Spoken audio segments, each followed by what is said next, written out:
Ceriņu laikā es tikai ziedēju. Garām gājēji iestiga smaržu staignājā un palika stāvam, bet smarža aizgāja meklēt tevi. Un viņa noteikti tevi šovakar atradīs, jo mēs dodamies uz Ceriņu paradīzi. Paradīze jau šeit arī ir, Ceriņu paradīze. Un kā mums jau tagad mūsu visi dobelnieki stāst, ka tā esot Ceriņu svētvieta. Mēs paši gan sakām, ka Dobele ir Latvijas Ceriņu galvaspilsēta, ja, bet man patīk īstenībā arī vārds svētvieta. Jo man liekas, te tā staigājot par tiem ceriņiem un tā smaržojot, man liekas, visi kreņķi aizmirstās, visas rūpes paiet kaut kur malā. Vismaz no pašā ir tā, ka man ir galīgi pilna sirds ar visu kaut ko, tad, kad atbrauc šeit vakarā, tā kā saulīte riet, un tad, kad nāk tā saulīte un tās košās krāsas un viss tā smarža, tad patiešām liekas, ka pasaulē problēma vairs nav. Katru gadu brauc ar vien vairāk cilvēki. Pagājušas sestdienas svētdienā mums gandrīz 5000 izgāja cauri mūsu dārzam. Un es nezinu, varbūt es esmu pa daudz optimistisks cilvēks, bet man ir tāda sajūta, ka kamēr šie cilvēki šeit brauks, lai skatītos skaistumu, lai skatītos ceriņus, lai klausītos mūziku, tikmēr ar Latviju vēl viss būs kārtībā. Tātad 10 gadu apkaļ mēs sākām ar 5 tenoriem šeit, un tad šeit bija, krūmiņi bija apmēram pusi mazāk ceriņu krūmiņi, ja? Un bija, kādi 300 cilvēki. Bet mums vienalga likās, ka tas ir ok priekš sākumu, un tas bija tiešām ļoti, ļoti jauki. Nākamā gadā jau bija 1000, un tā tas viss aizgāja. Un tad mēs sapratām, ka šis ir pasākums, kuram ir jābūt, kur nedrīkst pārtraukt, neatkarīgi no krīzēm vai no visādām citām ķibelēm. Viņam vienkārši ir jābūt. Vai brāc marķīs, tāds smalkais sevis,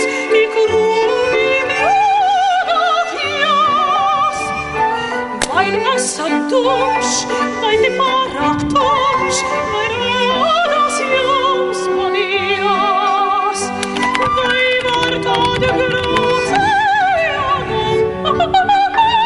ar augumu glītu kāpu. Un šis jau ir 10. pavasaris, kad patiesi kā uz svētvietu ļaudis no maliņām saplūst vienu vietu, te Dobeles Ceriņu mekā, lai tvērtu to vārdos neizsakāmo burvību, ko dod ziedu, smaržu un mūzikas kopējais valdzinājums.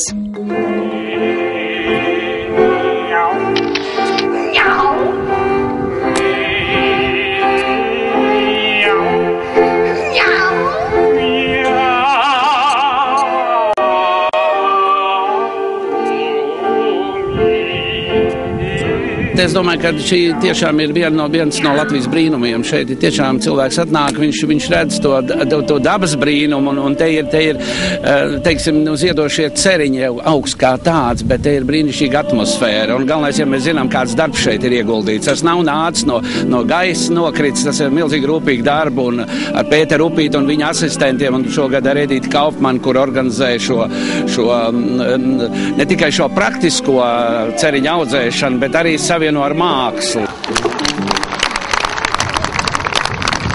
Saprotiet, kā gribot. Tas pirmais koncerts bija, kad Pēters Upīts pēc koras tēvzem šeit bija talkā, pēc tam dziedāja kaut kur starp ceriņiem, un viens pats auditorijā bija Pēters Upīts. Tas bija sākums. Protams, Kārlis Zariņš šo nāca ar ideju attīstīt, un katru gadu šeit skan dažādi mūzika.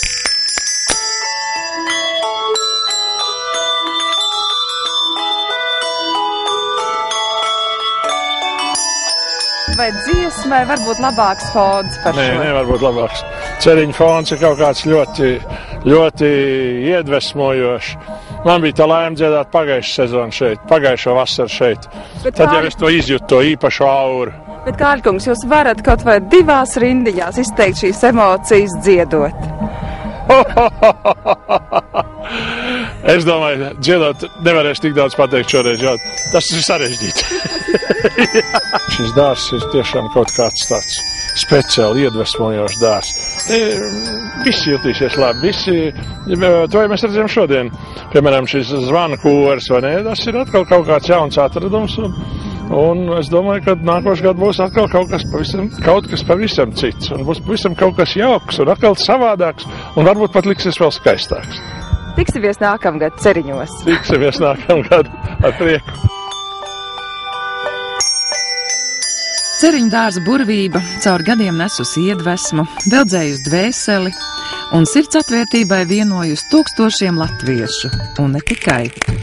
Par mūsu Dobeles, Baltijā lielāko ceriņdārzu kolekciju, kurā ir vairāk kā 200 dažādību, interesi ar katru gadu augumā, un ne jau tikai no tuvajiem kaimiņiem.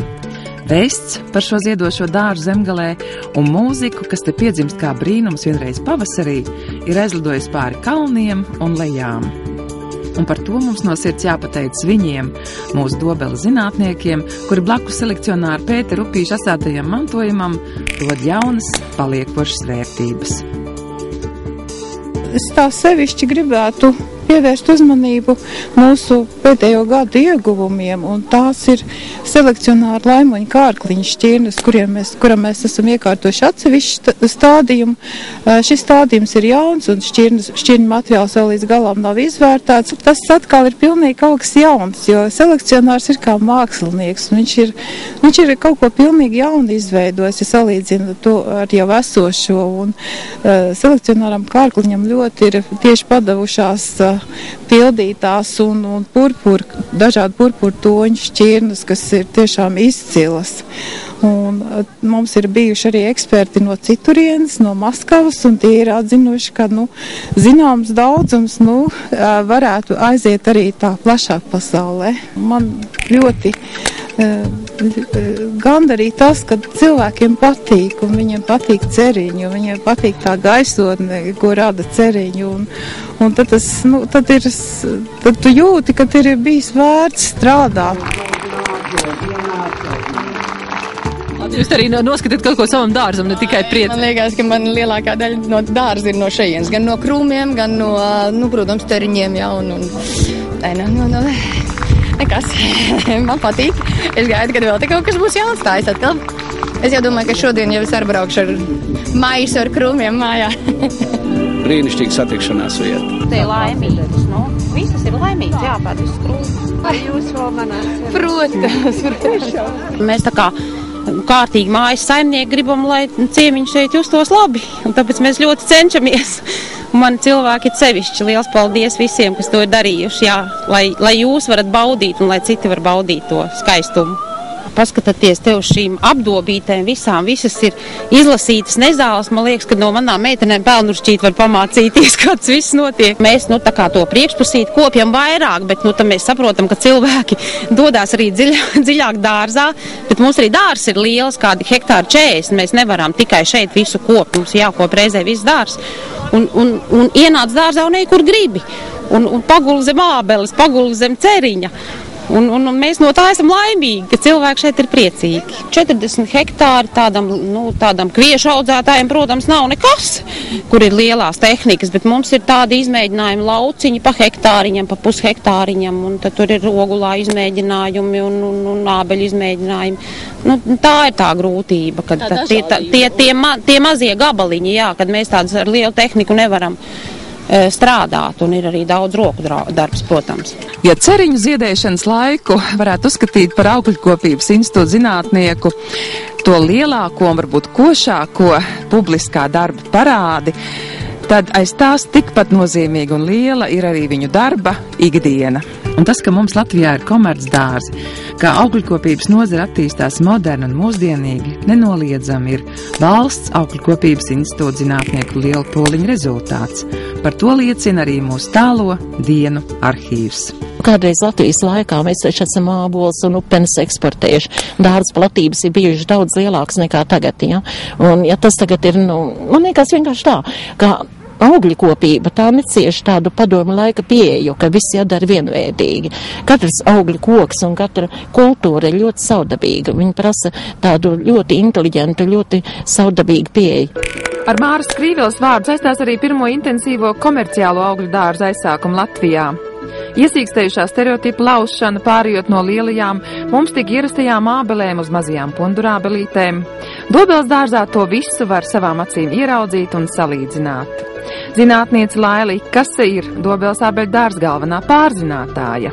Ko teiksim šāds te dārs raisa rudenī audzētājā? Lielu prieku. Pirmkārt, tāpēc, ka tik skaista rāža, tik skaisti āboli un tik viegli novākt. Kāda ir šobrīd tā attieksme cilvēkam pret dārzu?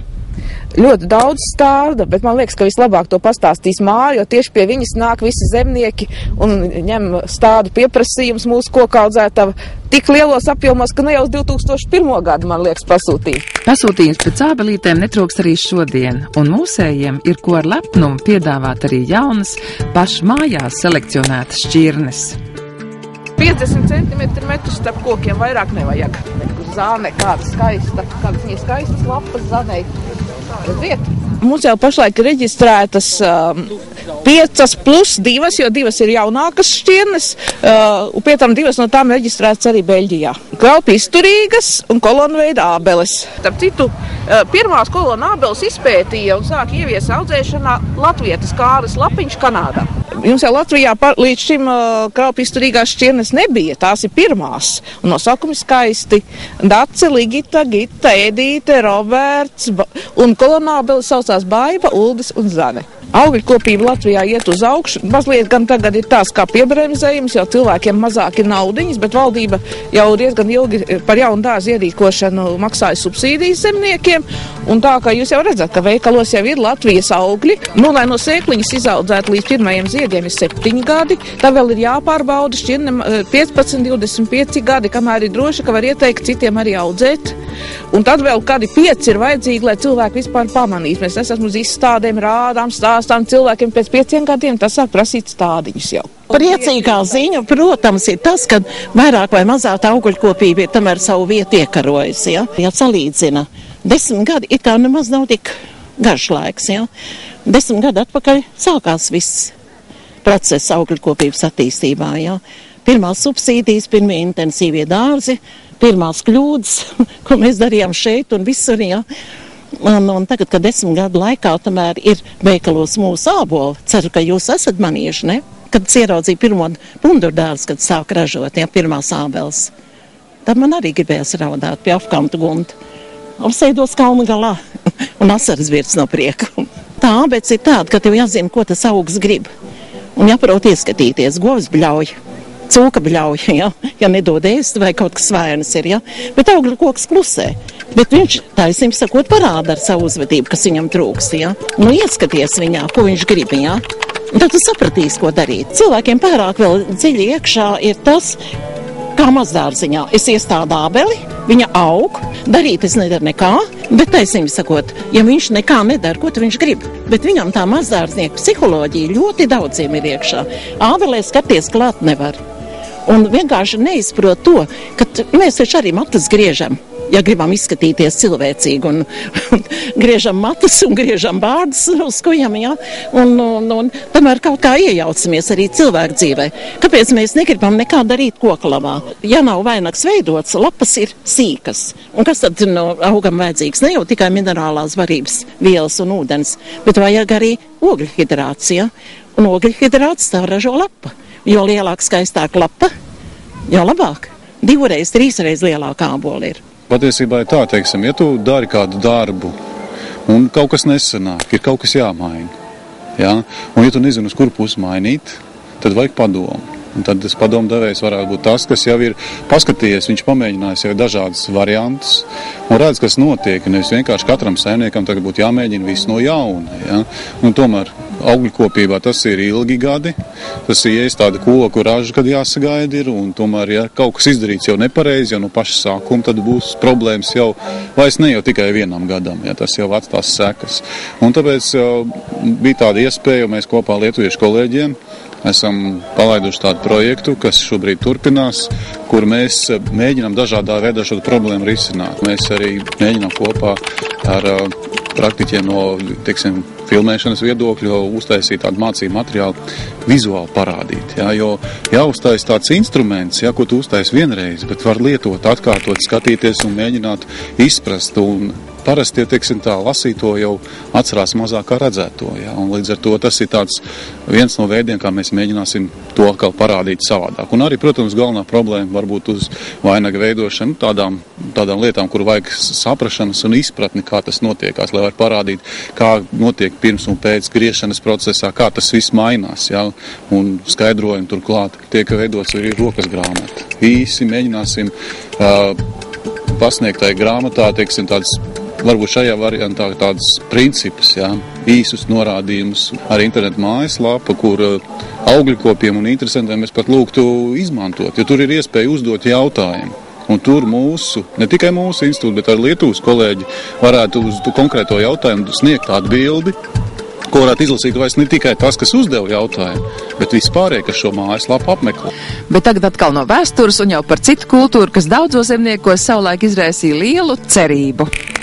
Īpaši šajien zinātnieku uzmanību jau labu laiku saist arī Cidonijas, kas izpelnījušās iekļūt pat kādā kopā ar zviedru kolēģiem īstenot sāktā projektā.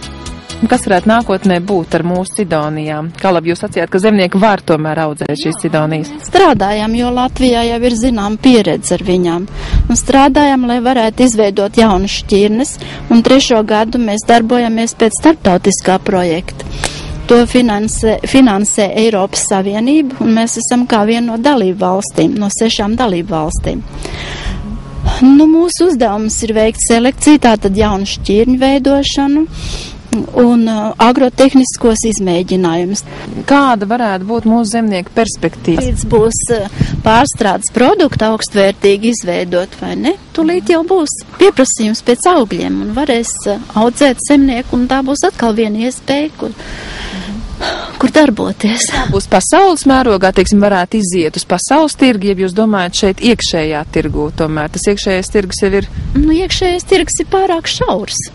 Un atkarībā no tā, kāds būs pieprasījums pasaulē, mēs noteikti varētu iziet ar saviem produktiem. Tas ir mūsu zinātnieces Māras Skriveles nopelns, kad mēs sākām strādāt ar Cidonijām, lai parādītu to, ka Cidonijas tomēr nav jāizdara ārā, bet ir tomēr vērtīgas. Pati pirmā piedeva tika ražota saldējumam. Šī arī ir kā saldējuma piedeva, bet mājsaimniece, teiksim, var izlietot arī pārsmērējot tosteru maizītes brokastīs, vai vienkārši uzcept biezpienu torti ar cidoniju masu, kuru esmu pati pārbaudījusi. Katrā ziņā jau tolaik mūsu zinātniekiem netrūk pašapziņas un labu ambīciju. Vai mēs varam tagad teikt, pie mums apmēram tā kā Eiropā, ja uz to mums vēl tikai jāiet, par šo vietu runājot? Droši, jā. Varam teikt, jā. Ja es saku, ja kaut kur 92. gadā man tas likās, ka absolūti nepiepilnāms sapnis, ka es braukāju pa Dānijas un Zviedrijas un Norvēģijas laukiem un skatījos pundu rābelēm, tad šobrīd es šur un tur braucot skatos jau kritiski skatu un domāju, mums ir labāk, jā. Protams, ir daudz, kas mums vēl, teiksim, šis pats tehniskais nodrošinājums, jā, varbūt mūsu vecie traktori, kas man galīgi vairs nepatīk un tā tālāk, jā, bet, teiksim, kas attiec tieši uz šo pusīt, uz mūsu pētījumu pusi, uz šiem te izmēģinājumiem, ko jūs redzat, ja, tur mēs noteikti stāvam viņiem blakus, un šur tur pat bišķi augstāk. Ir izveidots 3 jaunas krumcidoniju šķirnes, Dārjus, Rasa, Rondo, kas ir ļoti ražīgas, ar lieliem augļiem un ar labu augļu ķīmisko sastāvu. Satur daudz C vitamīnu un polifenolus, kas ir dabīgie antioksidanti. Šo šķirņu krūmi ir stāvi un, protams, bez ērkšķiem. Krumcidoniju šķirnes jaunās, kas paredzēts augļiem, ir reģistrēts pirmo reizi Latvijā, un tāpat arī Eiropā. Tagad patreiz mēs kopā ar kolēģiem Māru, Edīti un Edgaru risinām jautājumu par krumcidoniju strauju savairošanu audu kultūrās. Iesaistām arī Sālspils zinātnieks Ārni Gaili un Daci Auzenbachu, lai pēc iespējas ātrākos tempos mēs jaunās šķirnes varētu piedāvāt komerc audzētājiem. Cidonijas bija acīm redzot tā pirmā lieta, kuras dēļ vispār es nokļūtu šeit strādāt. Un man tiešām ļoti liels prieks, ka tās Cidonijas beidzot, jāsaka, ir attīstījušās, pārstrādes produkti beidzot ir tikuši līdz ražošanai un pat, jāsaka, lielai ražošanai. Jo tie produkti un patents, ko mēs izstrādājām šeit savā institūtā, šobrīd jau patentu licence ir pārdota, un ne tikai pēc licences, bet arī vairāk citi mazie uzņēmēji jau ražo Cidonijas sukārdus un piedāvā visā Latvijā. Mums tiešām liels prieks, ka mēs esam izstrādājuši, attīstījuši, jāsaka, un atdzīvinājuši to pasākumu, jāsaka, ka Cidonija, kas ir, viens no tādiem ekskluzīviem augļiem, jo pasaulē nekur citur tāda neaug, tik lielos plašumos, lielos daudzumos kā pie mums, ka no tā var dabūt ārā garšīgi produkti. Šobrīd ir mazliet cita problēma. Pārstrādātājiem pietrūkst izēvielas, bet es domāju, ka tā ir nākotne arī gan mūsu selekcionāriem, gan arī visiem audzētājiem, kociņu un krūmiņu audzētājiem, lai nodrošinātu ar šo izēvielu. Šobrīd ir vispopulārākais ir sukādas, un aizvien arī populārāka tomēr atgriežas sula, jo ja tajos laikos, kad, ieguva sulu, viņu izmantoja varbūt dzērienu ražošanā, tad šobrīd aizvien vairāk tādi interesanti produkti parādās, kad šo te skābo cidonijas sulu var izmantot kā skābinātāju gan gaļas ēdieniem, gan zivju ēdieniem, gan marinēšanai, daudz dažādās lietiņās. Sevišķi ir prieks par to, ka mazie uzņēmēji sevišķi ir attīstījušies un arī piedāvā šādus produktus. Katrs, protams, varbūt strādā savādāk, bet katrā gadījumā tiešām liels prieks par cidonijas otro elpu un palikšanu. Mūsu veikalu plaukti parāda arī to, kas mums nāk jauns, un smilcēkšķi ir šī otra kultūra, ar kuru tad arī, es domāju, pat Latvija ar saviem pārstrādes produktiem varēs ieiet Eiropā. Un mūsu institūtā mēs esam gan sākuši, strādāt ne tikai ar šķirņu ķīmisko pārbaudu, bet arī dažādu produktu izstrādi, un, jāsaka tā, godīgi mēs esam iniciatori, lai Latvijā šī smilcēkšķu pārstrāde ne tikai audzēšana, bet arī pārstrāde uzsāktu. Un divi uzņēmēji, divi lielākie ražotāji, kas mums ir Latvijā, tad Sijā Dienvidi Plus un otrs ir Sijā Sektorija Alfa, jau lielos apjomos, jau būs 3. gads, kopš ražo dažāda veida produktiņus un piedāvā patērētājiem. Es atvainojos, šitas ir meltais zars. Viņš nāk laukā, viņš skaldās, saprotiet, tā vistīrākā ģenētika. Viņš nav stabila tā šķirne, viņš ir tātad ar baltu maliņu, un daži zari, vai daži citreiz ir tā ziedkopa, un pēkšņi viena ziedkopa, redzat, viņam ir ziediņš lilā, viņam ziediņš balts, un tāds viņš raips ir. Tas ir fantastika vienkārši. Un mums ir viens vēl tāds tumšāk lilā. Tā ģenētika jau.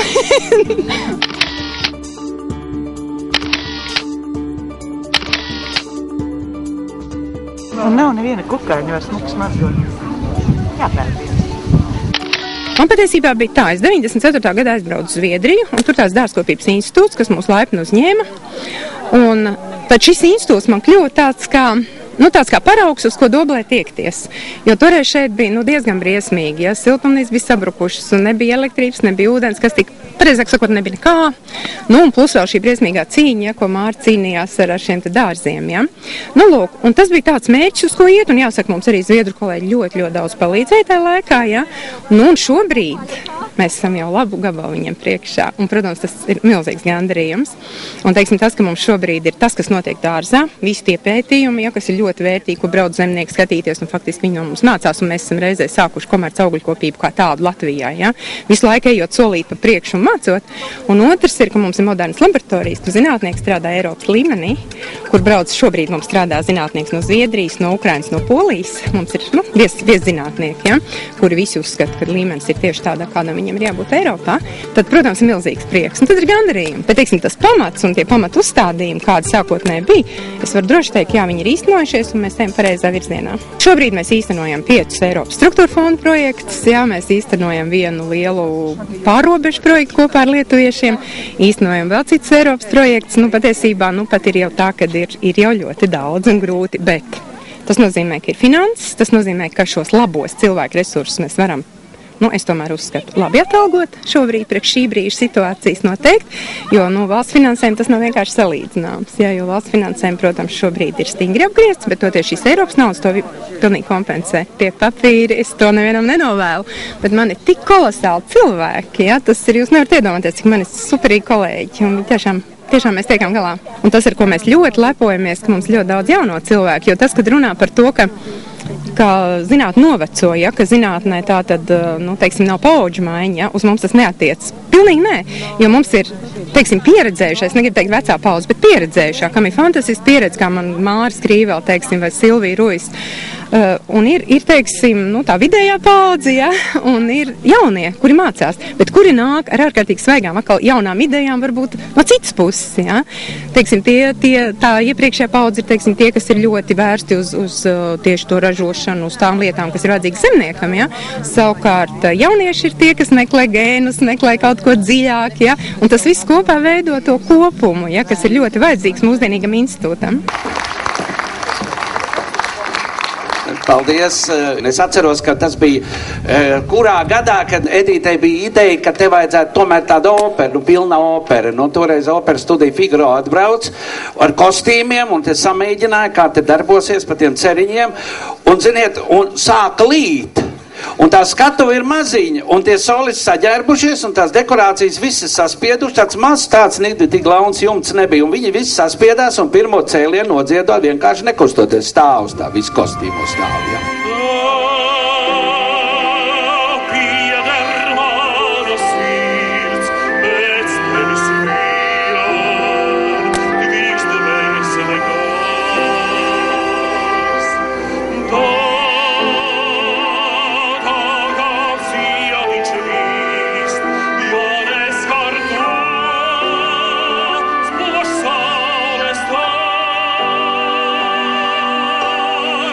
Un ja neticiet, ka ceriņos atrastē laimīte ir spēks, tad velti.